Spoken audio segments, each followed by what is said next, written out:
Welcome to the Care Right podcast, your go-to resource for all things elder care. Guiding us through this journey is Annalee Kruger, the founder of Care Right Incorporated, and she has been steadfastly supporting families across the United States. Each episode brings you expert insights, innovative strategies, and practical advice, ensuring that you're well equipped to provide the best possible care for your loved ones. Expect to gain valuable knowledge, learn from real-life stories, and get inspired to take action in your own caregiving journey. So buckle up as we dive into an in-depth discussion of elder care planning and together embrace the journey of caring for aging loved ones on the Care Right podcast. Hi everyone, I'm Annalee Kruger, owner of Care Right Incorporated.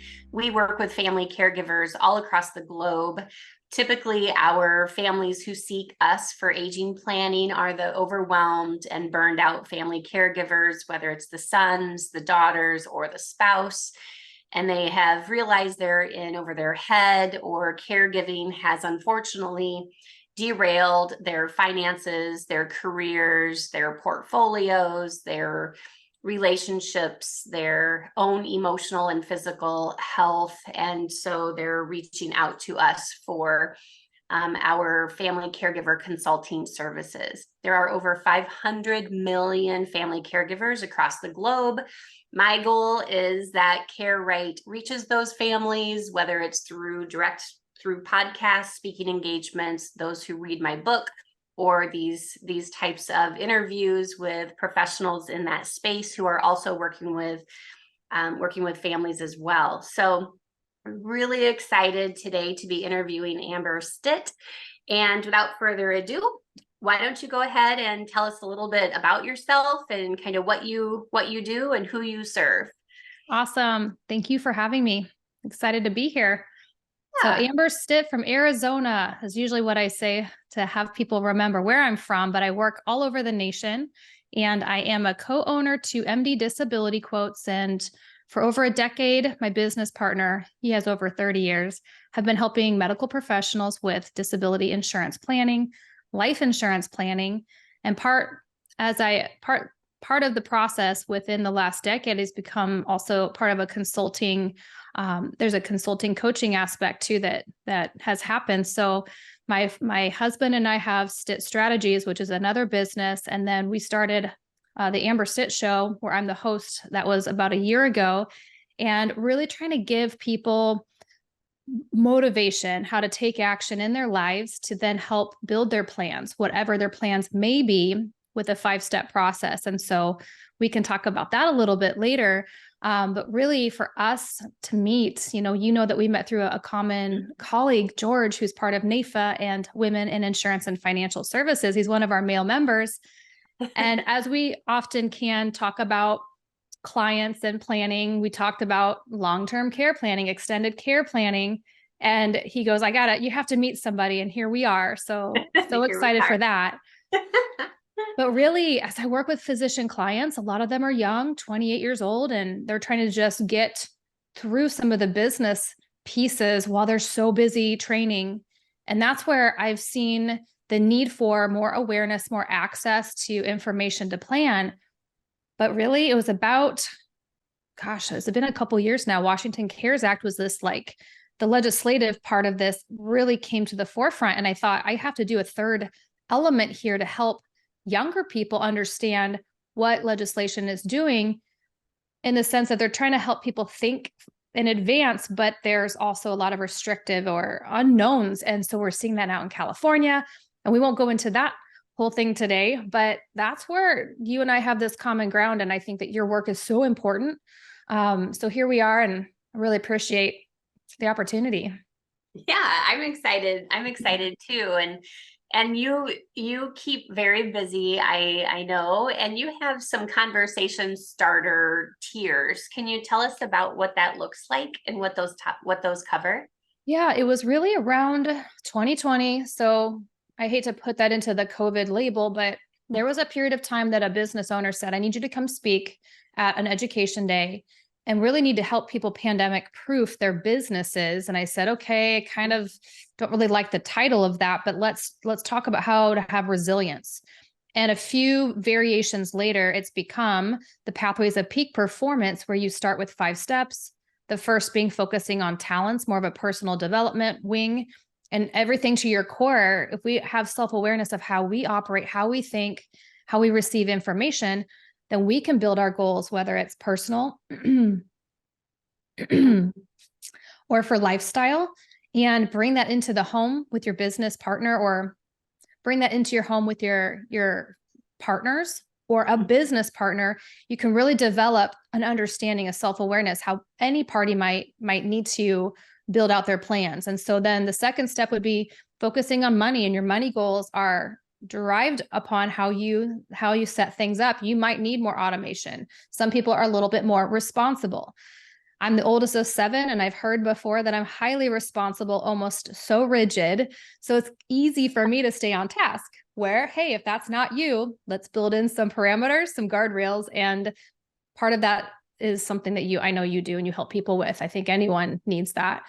When you focus on goals, it kind of leads you into this audit of your life and your insurance policies and potentially everything before a product, though. And that's where you're helping people get organized, put a binder together. Back in the day, we had the cupboard, where I'm a 1980s baby. So we'd open up the cupboard, they have the emergency list. If mom leaves, call 911 or the neighbor. And we had this ability to have that community feel, but now a lot of people don't even know their spouse's phone number without their cell phone. And so we have to really think about, how are we transferring risk? How are we innovating with the marketing and technology that we have access to, which is step 4. Step 5 is community. And we talked about a common colleague bringing us together. And I just saw him in Denver too, before a workshop. And he said, Amber, people just don't want to talk about what you're trying to talk about. And I said, that's fine. We are really hitting hard in 2024 to bring education to help my younger generation think about their parents, but then themselves too. And so that's part of the initiative. So really trying to go through 5 steps to really individualize their plan, but then your partners can understand it too. And I think it brings that awareness. Again, I go back to emotional intelligence. We're not trying to change people. Let's figure out what we're talented in and build our game plan around that. Yeah, exactly. And you had mentioned something in the beginning about pandemic proof your business. Just on a side note, I've been in long-term care as an executive director for 18 years before I left corporate America in 2011 and started CareRight, my international consulting company, to help family caregivers understand aging, dementia, how to manage, how to navigate the long-term care system and Medicare and end of life, and just, really take them by the hand and walk them through the entire life cycle. And when I built CareRight in 2011, I saw a lot of my business owner friends had gone out of business because they hadn't recession proofed their business, or they didn't pivot fast enough, and then they went out of business. And so that always stuck with me. So I always thought, well, when I start my own company, I need to recession proof my business. And so I did. I built the most referable company because everyone knows someone in the aging journey. Everyone knows a family caregiver. Everyone knows someone in the dementia journey. And as you mentioned, the grab and go binder, every single person over the age of 18 needs to have their grab and go binder with all their accounts, their passwords, insurance policies, who are your providers, all of that information organized. And then when the pandemic hit, my business, which always has always thrived because there aren't other companies doing what I do, but the volume just literally shot through the roof because kids couldn't travel to go check on their parents anymore, or they had their parents in a facility and they wanted to pull them out and try to take care of them at home. Very scary time. It was a very scary time for everybody, and it just it apparently, sadly, took a pandemic to wake a lot of families up and say, hey, what are we going to do with mom and dad? We can't just at the drop of a hat, go visit them and make sure they're okay, or go see them in the hospital, or be able to advocate for them. So I think that, the tiers that you talked about are so critical, and having that resilience and making that business model that can withstand whatever is going to come down the pike. Yeah. And you've seen this over 20 years, essentially, it sounds like, where the goal with the 5-step program is to have the resilience. We know there's going to be obstacles, so plan for it. Because if we give ourselves the mind stress, and I'm not a physician, but so where I'm heading is the caregiver stress. Like, probably all the statistics behind what happens with the average age is at like 49 female caregiver. Chronic illness can happen. That we see that in the demographics of young children with poverty level families too. So stress does play a part. So binder, the system, that can almost make it more surgical when times are tough to go, we got this, give the energy to what needs to happen right in front of us. It's funny, I met a guy a couple of weeks ago. He's a nurse. He was at a workshop. He said, when there's chaos, people kind of freeze and they go into this shock and they're staring forward, but they don't act.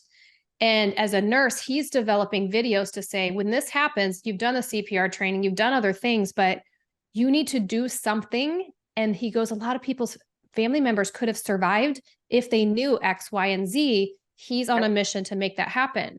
But back to your book, I'm not completely done with it, but I mean, your story where you're literally saying, here, I'm had an accident, here, take my binder, and you're managing from a chaotic, painful situation. You're not wasting time fixing or thinking, what's my next step? Where's my phone? Oh my gosh, like you just had everything set up. And again, some people are built for that more responsible nature. But we, like you said, on a global front, we're giving people access, and we're giving them access and really no excuses to take care of their lives. And there's so many things we can do now. So I heard on a podcast last night that like 3 hours a day, people might be watching TV in their homes a day. So what if we can take I know a couple of those hours and put it into taking action, is what I call it. Take action today, even if it's small little things. Where we even had some bad labs one day for my husband. And I say surgical in the sense that we both stopped and I said, if we have to take you to Mayo Clinic today, they were mishandled labs, but we didn't know that. Okay, if we drive here, and I had asked him kind of cold, but if this happens, am I getting paid from this one business line? If you pass away, and we both go, hold on, send this document. You got this, I got that. We had a couple other loose ends, but we didn't panic in the sense of like, we just went business mode, and it felt so good. Luckily, we had the wrong information, but we didn't give ourselves that. It was very interesting how it was like a surgery operating room. We just went to the next steps and we knew what to do. Yeah. And you need to have that because unfortunately most families come to us in crisis mode when emotions are high, time is limited, and they have to make big decisions quickly. Like mom's the primary caregiver to dad who has dementia. Mom's so stressed out and burned out from caregiving. She has a stroke, and no one should ever be surprised when the primary caregiver, elderly spouse takes ill or dies prematurely because they're that burned out. And that's one thing I always try to get through to people is we have to always safeguard the family caregiver, the primary family caregiver. So the more that we can be prepared and organized, and that's what's so great about those aging plans that we do or crisis planning that we do, is so that when there's that next hospital stay or when dad's dementia continues to progress, because it will, here's the home care companies. We already know how much they are going to charge. Dad's already on the waiting list of 2 or 3 different memory care facilities. So he doesn't just get put into whichever one has an open bed. Right. Realizes that, hey, this isn't working to have dad at home. And those are the pieces of the puzzle that families have to have in order if they want to have the best quality of care possible and the best quality of life possible as a family, but also just having that peace of mind that no one should be surprised that when we get older, as we age, we don't get healthier. We don't get like more physically active and more physically fit, and we don't get more brain power. Like we go in the opposite direction. So, we have to be realistic, and denial is a great place to be until you can't be there anymore. Right. I know. And I had spoken with somebody who's studying the brain science behind the shutdown that happens when people feel that if we conjure up this, what if this happens, we're almost putting negative energy out there, but it's really not doing that. These are the things, like you said, aging is happening.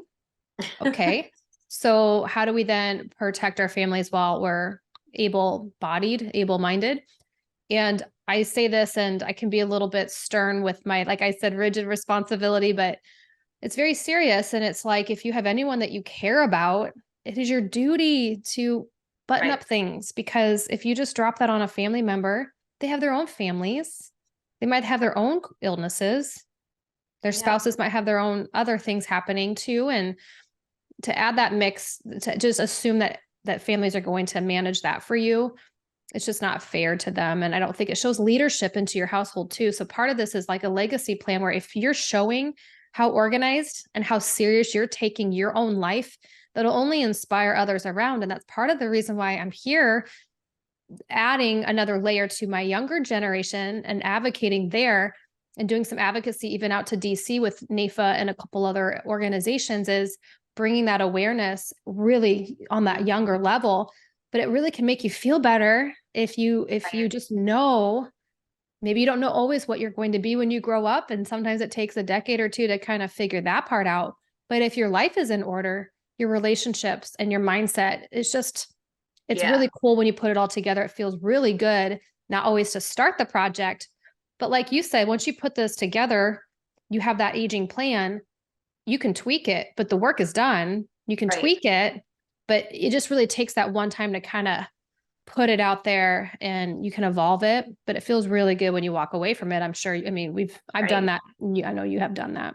Well, and here is an example of a recent and unfortunately all too common type of crisis scenario that we handle with families.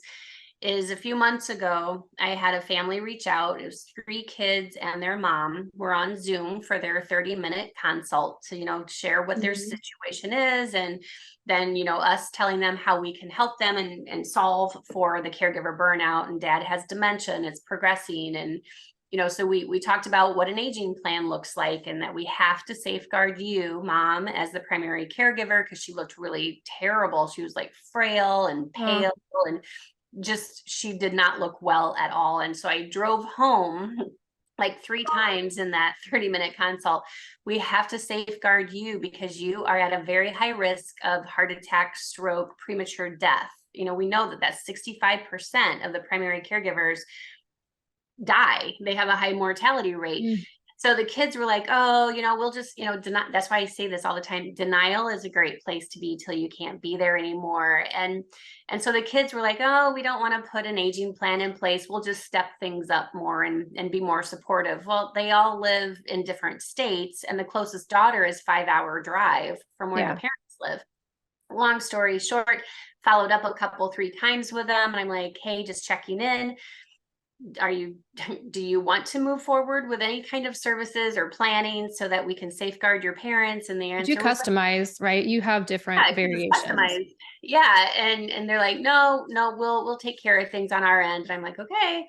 So then of course, on a Saturday morning at 7:00, one of the daughter calls, and when someone calls you that it's not, something's happened. And long story short, what happened is they hadn't heard from their mom for a few days. And so the closest daughter lives 5 hours away. So she just hopped in the car and she's like, well, I'm just going to go see what's going on. She knocks on the door. Dad answers the door, but he doesn't recognize her because he has dementia, and it's obviously progressed. And she was blindsided by that because she didn't realize he was that demented. She's like, so finally she's like, I'm your daughter and let me in. And he finally let her in. And unfortunately, mom was dead on the kitchen floor. And she's been dead for a period of time. And that's why no one had heard back from her. And so here, because they didn't know who the financial planner was, they didn't know if there was any insurance, like long-term care insurance for the dad. They didn't know if there was life insurance in place. They didn't know if there was power of attorney.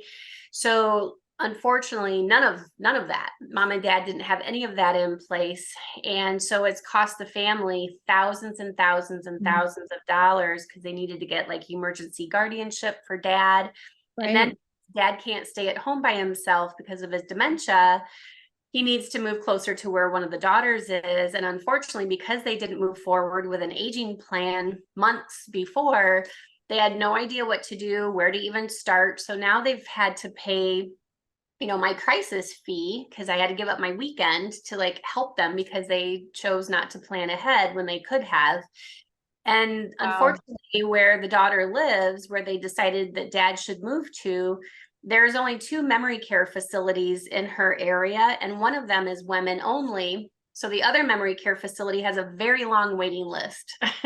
And so he ended up having to move like 2 hours away into where there was an opening in a memory care facility that he could financially qualify to get into.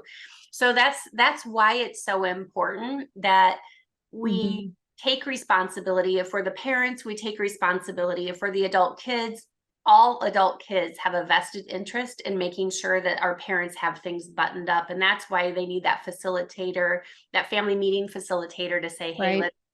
let's put things in place. And you have that, similar experience with your clients as well. Just let's put the right mindset in place, and let's put a plan together and make sure that we have the emotional resilience that we need. Yeah. So, And I think it's kind of like we have to start being a little more accountable, yes. going back to core principles of it's like if you want to be successful, you got to put in the work. Yep. So if you want to have a successful life, you got to take your life seriously and everybody around you. And so, like you said, denial, it can be one of those things. But when you're taking ownership while you're feeling really good, it's really empowering. And so if you know that things could happen, but you just have a plan, and that's just one of those things. I don't think people get that until it's like in place. But I hope to give people that motivation to say it feels really good to go through it. It doesn't seem like it would be, but I mean, even down to disability insurance products, they can be confusing, just like some of the hybrid or traditional long-term care products have a lot of moving parts, little levers you can change to make the product this or that price. And so my mission's really to be more educational and kind of bring some clarity to some of the basics, like reimbursement versus cash indemnity. We won't get into that today, but do you want people to make decisions for you, for your care? So it's even outside of mom and dad. What do you want? Yep. You get to decide. It's really awesome. There's so many resources. You can decide this. And so I think that's part of your community. My community is to really let's connect you with people that can help. Right. Yep. And that's why I'm so glad that George Bain connected us, because he's such an advocate. He is an advocate. And, the value of working with any of us is we all have a vetted, trusted network of professionals. So, which there's value to that, because it sure beats having to Google and hope for the best, right? Like best home care company near me or whatever. We've already, just like you have a vetted Rolodex of professionals that you work with your clients. There's just value to work with a professional. And that's what I hope people, can appreciate, that you've got to have the right mindset, the right plans in place, and working with the right team. So in the next couple of minutes, is there anything that you'd like, that I didn't ask you that you want to cover? It's really, I had a takeaway. You edit this out, hopefully, if I'm botching this. I kind of wanted to talk about your program for financial professionals. Is there a way that we could talk about that so listeners can listen to things that they can do? But because of my network with financial professionals, I'd like them to know also what they can participate in if they want to be more of an expert in this category. Yeah. Don't you have a program that you have started? Yeah, I started Plan for Life now, because with my Care Rights umbrella, which is working directly with families and aging planning and caregiver burnout, I started sponsoring the Wisconsin FPA, Financial Planners Association. Okay. Very quickly learned through talking with advisors. I'm like, well, how are you handling, your clients like daughter Sally, who's overwhelmed with caregiving, or not taking that job promotion, or burning through her vacation days and FMLA because of caregiving, or retiring early. And they're like, well, we don't talk about any of that kind of stuff with our clients. And I'm like, well, what about your clients that are elderly and frail and trying to thrive at home? And they're like, we don't talk about that either. And what about memory impaired clients? Well, we don't deal with any of that. I'm just like, oh my God. So when there's a solution or a problem, yeah, that creates opportunities for solutions. And here you go. So here we go. So that's how Plan for Life, my other company, came about. And my business partner, Bob Mauderstock, and I created the Elder Planning Specialist Certificate Program. It's worth 10 CEs. Our next cohort is actually, we offer it 2 times a year. Okay. And it's getting ready to start again September 11th of this year, 2023. Last year, we partnered with the National FPA, so they help co-market it. And so every cohort just gets bigger and bigger because after a decade of like literally word of mouth too. Rooftops about that's awesome.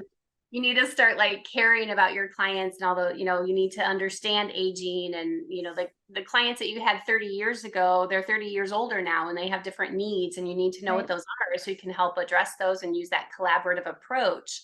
And so, that's how the Elder Planning Specialist certificate program came about, is because I just saw where there's such a enormous gap in service delivery. So that's probably where I would say a great place to land is if you haven't set up your overall plan as an individual, even just auditing your life, I start with start getting organized a little bit there, see what kind of where there's potentially gaps. But if you haven't created this binder system, obviously there'll be a gentle plug to your company, but starting with steps to get organized, whether you're an individual or a business person that wants to step into this role, empower yourself to do some personal development there so that you can help your clients in the best way. So really just challenge people to, even if it's little steps, kind of step outside your comfort zone and do something that you need to do. And what you just say, take action today and implement something that you need. And so that's really what I hope for people. But if they need some direction, certainly to reach out to one of us, we'd be happy to connect all throughout the nation. That's right. Sure. That's right. Excellent. So thank you so much. Yeah. How can people reach you, Amber, if they want to learn more? Well, if physicians can go to mddisabilityquotes.com, and there's a YouTube channel that has education there. So the Amber Stitt Show is a video podcast with other episodes there too. But that's really focused on overall those 5 steps. I bring guests on to talk about different phases of those 5 steps. And then I speak personally just for some more of that business financial mindset, really to look at financial freedom strategies.